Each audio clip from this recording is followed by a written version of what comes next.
Assalamualaikum warahmatullahi wabarakatuh. Halo semuanya. Perkenalkan, nama aku Salsabila Titiana dari kelas 10 MIPA 2 nomor absen 30. Di video kali ini, aku akan menjelaskan dan menceritakan mengenai sejarah kerajaan Aceh Darussalam. Pantengin terus ya videonya. Teman-teman, pernahkah kalian mengunjungi kota Aceh? Teman-teman tahu nggak? Aceh merupakan kota yang berada paling barat di Indonesia loh. Bahkan, kota Aceh memiliki julukan Serambi Mekah. Kira-kira kenapa ya? Ternyata julukan tersebut tak lepas dari pengaruh kerajaan atau Kesultanan Aceh Darussalam. Pada abad ke-17, Kesultanan Aceh berada pada puncak kejayaannya, sehingga pengaruh agama Islam tersebar secara luas dalam kehidupan masyarakat. Perkembangannya begitu pesat, hingga akhirnya Aceh Darussalam menjadi kiblat ilmu pengetahuan Islam. Yuks, kita simak lebih lanjut mengenai pembahasan sejarah kerajaan Aceh Darussalam. Oke teman-teman, mari kita mulai dengan mencari asal-usul kerajaan Aceh Darussalam. Asal-usul kerajaan atau Kesultanan Aceh Darussalam. Cikal bakal menjadi kerajaan Aceh bermula dari adanya kerajaan Indrapurba yang terletak di Langmuri.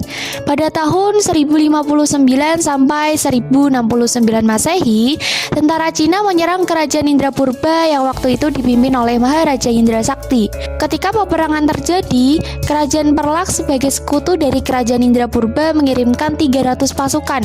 Di antaranya terdapat pemuda kuat yang bernama Meurah Johan yang memimpin pertempuran. Akhirnya tentara Cina dapat dikalahkan dan diusir mundur. Untuk membalas jasa Meurah Johan, maka Maharaja Indra Sakti menikahkan anaknya dengan pemuda tersebut. Setelah itu, Meurah Johan yang bergelar Sultan Alaiddin Johan Shah menggantikan mertuanya yang telah wafat sebagai raja di kerajaan Indrapurba. Kemudian kerajaan tersebut berganti nama menjadi Kerajaan Darussalam yang terletak di Bandar Darussalam. Nah, jadi begitulah asal-usul Kesultanan Aceh Darussalam ya teman-teman. Sekarang, mari kita cari tahu letak detail Kesultanan Aceh Darussalam. Letak Kesultanan Aceh Darussalam. Kesultanan atau Kerajaan Aceh Darussalam berkembang sebagai kerajaan Islam dan mengalami kejayaan pada masa pemerintahan Sultan Iskandar Muda. Perkembangan pesat yang dicapai Kerajaan Aceh Darussalam tidak lepas dari letaknya yang strategis, yaitu di Pulau Sumatera bagian utara dan dekat jalur pelayaran perdagangan internasional pada masa itu. Ramainya aktivitas pelayaran perdagangan melalui bandar-bandar perdagangan Kerajaan Aceh Darussalam mempengaruhi perkembangan kehidupan Kerajaan Aceh dalam segala bidang seperti politik, ekonomi, sosial, dan budaya. Nah, sekarang mari kita kenalan yuk teman-teman dengan pendiri Kesultanan atau Kerajaan Aceh Darussalam. Pendiri Kesultanan Aceh Darussalam. Kesultanan Aceh Darussalam didirikan oleh Sultan Ali Muk Hayat Shah pada tahun 1496 Masehi, di mana awalnya bernama Kerajaan Darussalam. Bukan hanya itu saja, Sultan Ali Muk Hayat Shah juga menyatukan kerajaan-kerajaan kecil yang berhasil ditaklukkannya di bawah naungan Kerajaan Aceh. Selain itu, Sultan Ali Muk Hayat Shah berjasa dalam melakukan perlawanan terhadap bangsa Portugis yang tiba di Malaka. Oleh sebab itu, Sultan Ali Muk Hayat Shah membentuk angkatan laut dan darat.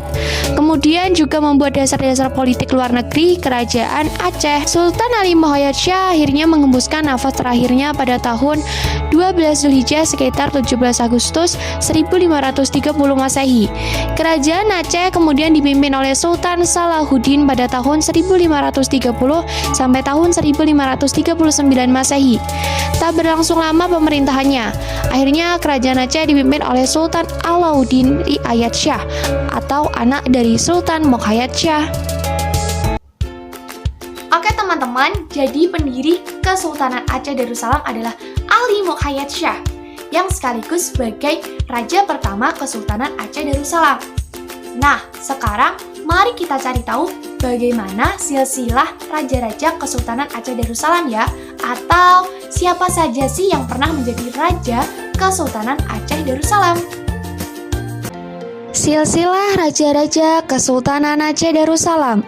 Raja yang pertama, Sultan Ali Mukhayat Shah. Sultan Ali Mukhayat Shah adalah Raja Kerajaan Aceh yang pertama yang memerintah tahun 1514 sampai tahun 1528 Masehi. Di bawah kekuasaannya, Kerajaan Aceh melakukan perluasan kekuasaan wilayah ke beberapa daerah antara lain daerah Daya dan Pasai, bahkan melakukan serangan terhadap bangsa Portugis di Malaka dan juga menyerang Kerajaan Aro. Yang kedua, Sultan Salahuddin. Setelah Sultan Ali Mukhayat Shah wafat, pemerintahan beralih kepada putranya yang bergelar Sultan Salahuddin. Ia memerintah pada tahun 1528 sampai 1537 Masehi. Selama menduduki tahta kerajaan, ia tidak memperdulikan pemerintahan kerajaannya. Keadaan kerajaan mulai goyah dan mengalami kemerosotan yang tajam. Oleh karena itu, Sultan Salahuddin digantikan saudaranya yang bernama Alauddin Riayat Shah Al-Qahr. Yang ketiga, Sultan Alauddin Riayat Shah Al-Qahr. Ia memerintah Aceh dari tahun 1537 sampai tahun 1568 Masehi. Ia melakukan berbagai bentuk perubahan dan perbaikan dalam segala bentuk pemerintahan kerajaan Aceh. Pada masa pemerintahannya, kerajaan Aceh melakukan perluasan wilayah kekuasaannya seperti melakukan serangan terhadap kerajaan Malaka, tetapi walaupun gagal, daerah Kerajaan Aro berhasil diduduki. Pada masa pemerintahannya, Kerajaan Aceh Darussalam mengalami masa suram. Pemberontakan dan perebutan kekuasaan sering terjadi. Yang keempat, Sultan Iskandar Muda. Sultan Iskandar Muda memerintah Kerajaan Aceh pada tahun 1607 sampai tahun 1636 Masehi. Di bawah pemerintahannya, Kerajaan Aceh mengalami kejayaan. Kerajaan Aceh tumbuh menjadi kerajaan besar dan berkuasa atas perdagangan Islam, bahkan menjadi bandar transito yang dapat menghubungkan dengan pedagang Islam di dunia barat. Untuk mencapai kebesaran Kerajaan Aceh, Sultan Iskandar Muda meneruskan perjuangan Aceh dengan menyerang Portugis dan Kerajaan Johor di semenanjung Malaya. Tujuannya adalah menguasai jalur perdagangan di Selat Malaka dan menguasai daerah-daerah penghasil lada. Sultan Iskandar Muda juga menolak permintaan Inggris dan Belanda untuk membeli lada di pesisir Sumatera bagian barat. Selain itu, Kerajaan Aceh melakukan pendudukan terhadap daerah-daerah seperti Aro, Pahang, Kedah, Perlak, dan Indragiri, sehingga di bawah pemerintahannya, Kerajaan Aceh Darussalam memiliki wilayah yang sangat luas. Pada masa kekuasaannya, terdapat dua orang ahli tasawuf yang terkenal di Aceh, yaitu Syekh Syamsuddin bin Abdullah As-Samad Trani dan Syekh Ibrahim Asyamsi. Setelah Sultan Iskandar Muda wafat, tahta kerajaan Aceh digantikan oleh menantunya, yaitu Sultan Iskandar Tani. Raja yang kelima, Sultan Iskandar Tani. Ia memerintah Aceh pada tahun 1636 sampai tahun 1641 Masehi. Dalam menjalankan pemerintahan, ia melanjutkan tradisi kekuasaan Sultan Iskandar Muda. Pada masa pemerintahannya muncul seorang ulama besar yang bernama Nuruddin Ar-Raniri. Ia menulis buku sejarah Aceh berjudul Bustanus Salatin. Sebagai ulama besar, Nuruddin Ar-Raniri sangat dihormati oleh Sultan Iskandar Tani dan keluarganya serta oleh rakyat Aceh. Setelah Sultan Iskandar Tani wafat, tahta kerajaan dipegang oleh permasyurinya atau Putri Sultan Iskandar Tani dengan gelar Putri Sri Alam Permasyuri. Sultan yang keenam, Sultan Sri Alam. Sultan Sri Alam adalah Sultan Aceh ke-6 yang memerintah dari tahun 1575 hingga tahun 1576. Menurut Lombard, ia hanya berkuasa pada tahun 1579. Sri Alam merupakan putra dari Sultan Alauddin Al-Qahr yang merupakan Sultan Aceh ketiga. Selain itu, ia juga menjabat sebagai Raja Priaman atau Priaman. Sultan Sri Alam juga dikenal sebagai Sultan Mughal, adalah Sultan Aceh ke-6 di Sumatera bagian utara. Dia memimpin pemerintahan yang sangat singkat pada tahun 1579 sebelum digulingkan dan dibunuh. Yang ketujuh, Sultan Zain Al-Abidin. Yang kedelapan, Sultan Ala al-Din Mansur Shah. Yang kesembilan, Sultan Buyong. Yang ke-10, Sultan Ala al-Din Riayat Shah Syed Al-Mukammil. Yang ke-11, Sultan Ali Riayat Shah. Yang ke-12, Sultan Iskandar Muda Johan Pahlawan Meukota Alam. Yang ke-13, Iskandar Tani. Yang ke-14, Sri Ratu Syafi Al-Din Taj Alam. Yang ke-15, Sri Ratu Nahil Aldin Nur Al-Alam. Yang ke-16, Sri Ratu Zaki Aldin Inayat Syah. Yang ke-17, Sri Ratu Kamalat Syah Zinat Aldin. Yang ke-18, Sultan Badr Al-Alam Syarif Hashim Jamal Aldin. Yang ke-19, Sultan Perkasa Alam Syarif Lamtui. Yang ke-20, Sultan Jamal Al-Alam Badr Al-Munir. Yang ke-21, Sultan Jauhar Al-Alam Amin Aldin. Yang ke-22, Sultan Syam Al-Alam. Yang ke-23, Sultan Ala Aldin Ahmad Syah. Yang ke-24, Sultan Ala Aldin Johan Syah. Yang ke-25, Sultan Mahmud Syah. Yang ke-26, Sultan Badr Aldin. Yang ke-27, Sultan Sulaiman Syah. Yang ke-28, Alauddin Muhammad Daud Syah. Yang ke-29, Sultan Ala Aldin Jauhar Al-Alam. Yang ke-30, Sultan Syarif Syaif Al-Alam. Yang ke-31, Sultan Muhammad Syah. Yang ke-32, Sultan Sulaiman Syah. Yang ke-33, Sultan Mansur Syah. Yang ke-34, Sultan Mahmud Syah. Yang ke-35, Sultan Muhammad Daud Syah. Oke teman-teman, sekarang aku akan menjelaskan mengenai masa kejayaan Kesultanan Aceh Darussalam sekaligus kehidupan masyarakat Kesultanan Aceh Darussalam. Pantengin terus ya videonya. Masa kejayaan Kesultanan Aceh Darussalam. Tadi sudah disebutkan ya bahwa masa kejayaan Kesultanan Aceh Darussalam terjadi di kepemimpinan Sultan Iskandar Muda, yaitu pada tahun 1607 sampai tahun 1636 Masehi. Kala itu Aceh Darussalam berhasil menaklukkan wilayah Pahang yang merupakan sumber utama timah.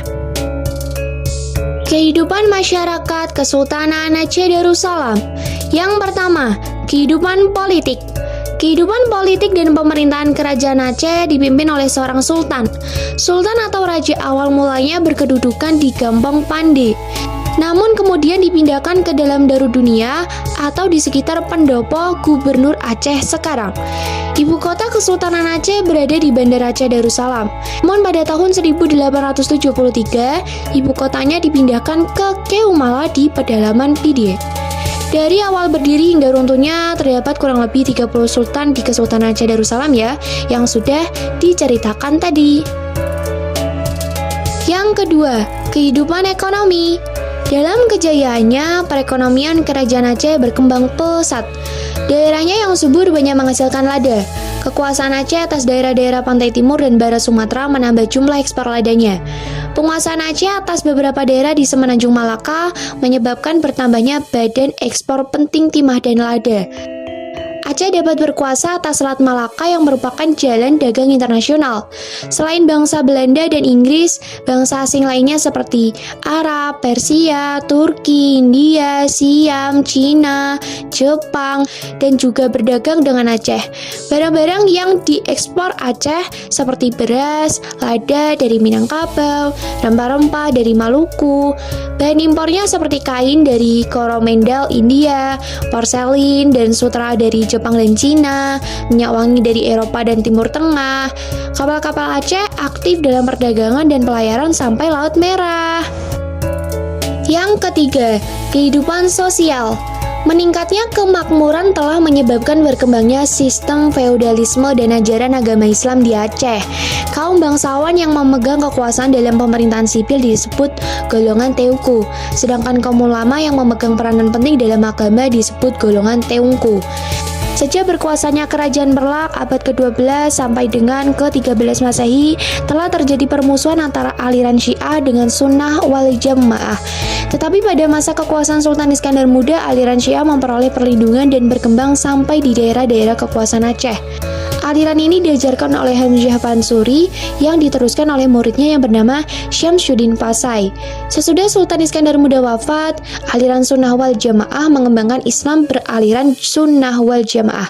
Ia juga menulis buku sejarah Aceh yang berjudul Bustanus Salatin atau Taman Raja-Raja dan berisi adat istiadat Aceh beserta ajaran agama Islam. Yang keempat, kehidupan budaya. Kejayaan yang dialami oleh Kerajaan Aceh Darussalam tersebut tidak banyak diketahui dalam bidang kebudayaan. Walaupun ada perkembangan dalam bidang kebudayaan, tetapi tidak sepesat perkembangan dalam aktivitas perekonomian.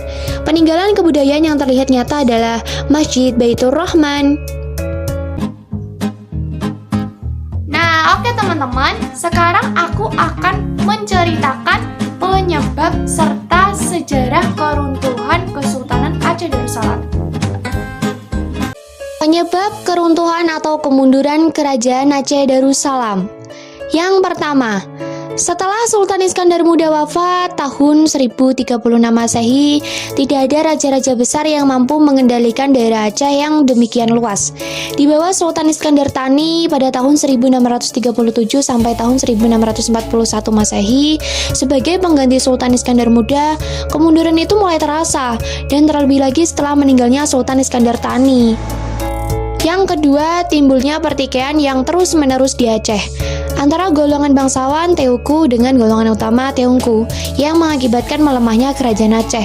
Antara golongan ulama sendiri, pertikaian terjadi karena perdebatan aliran dalam agama, aliran Syiah dan Sunnah wal Jamaah.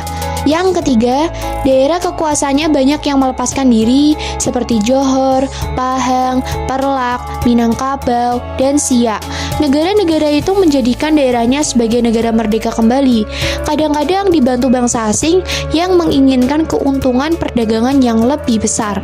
Kerajaan Aceh Darussalam yang berkuasa selama kurang lebih 4 abad akhirnya runtuh karena dikuasai oleh Belanda pada awal abad ke-20. Oke, terakhir teman-teman, aku akan memberitahu kepada kalian beberapa peninggalan dari Kesultanan Aceh Darussalam. Menarik kan? Makanya pantengin terus videonya. Peninggalan Kerajaan Aceh Darussalam.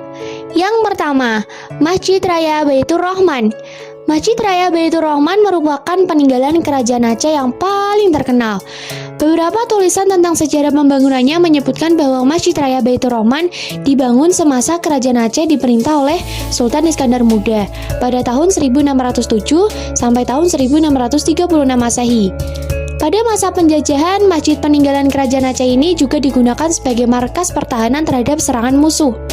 Fungsi tersebut sangat terasa semasa Kerajaan Aceh dipimpin oleh Sultan Alauddin Mahmud Shah pada tahun 1870 sampai tahun 1874 Masehi. Di masjid ini sering pula diadakan musyawarah besar untuk membicarakan strategi penyerangan dan kemungkinan serangan Belanda terhadap Kerajaan Aceh Darussalam. Karena posisinya yang sangat strategis, Masjid Raya Baitur Rahman bahkan sempat 2 kali dibakar oleh Belanda. Yang kedua, Makam Sultan Iskandar Muda. Makam Sultan Iskandar Muda terletak di Kompleks Baperis Museum Aceh, di samping pendopo Gubernur Aceh. Sultan Iskandar Muda adalah raja besar yang berhasil membawa kerajaan Aceh menuju masa kejayaan. Ia dikenal sangat piawai dalam membangun Kesultanan Aceh menjadi kerajaan yang kuat, besar, dan disegani oleh kerajaan-kerajaan lainnya.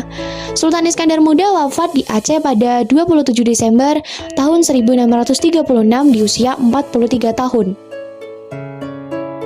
Yang ketiga, Taman Sari Gunungan. Gunungan merupakan salah satu situs bersejarah dari zaman Kerajaan Aceh Darussalam yang dulunya digunakan sebagai tempat bercengkerama keluarga kerajaan. Taman Sari Gunungan dibangun oleh Sultan Iskandar Muda untuk memenuhi permintaan permaisuri dari Pahang, Malaysia. Yang keempat, Benteng Indrapatra. Benteng Indrapatra dibangun pada masa Kerajaan Lamuri, pendahulu Kesultanan Aceh. Fungsi benteng ini adalah sebagai tempat pertahanan melawan penjajahan bangsa Portugis. Yang kelima, Meriam Kesultanan Aceh. Yang kelima, Meriam Kesultanan Aceh. Terdapat 3 meriam yang ditemukan di desa Arogan. Yang kelima, Meriam Kesultanan Aceh. Terdapat 3 meriam yang ditemukan di desa Arongan, Kabupaten Aceh Barat. Meriam-meriam tersebut diduga dibuat pada masa pemerintahan Sultan Iskandar Muda. Meriam buatan Aceh ini digunakan untuk mempertahankan wilayah mereka dari serangan para penjajah. Yang keenam, uang emas Kerajaan Aceh. Pada masanya, kerajaan Aceh telah menggunakan dirham emas sebagai alat pembayaran. Dirham emas sejumlah 300 keping dari masa Kesultanan Aceh Darussalam pernah ditemukan di Kecamatan Kutaraja, Banda Aceh. Oke teman-teman, sudah selesai. Sekiranya kurang lebih seperti itulah sejarah mengenai Kesultanan Aceh Darussalam. Mohon maaf ya apabila ada kesalahan serta kekurangan dalam penyampaiannya. Saya pamit dulu. Wassalamualaikum warahmatullahi wabarakatuh.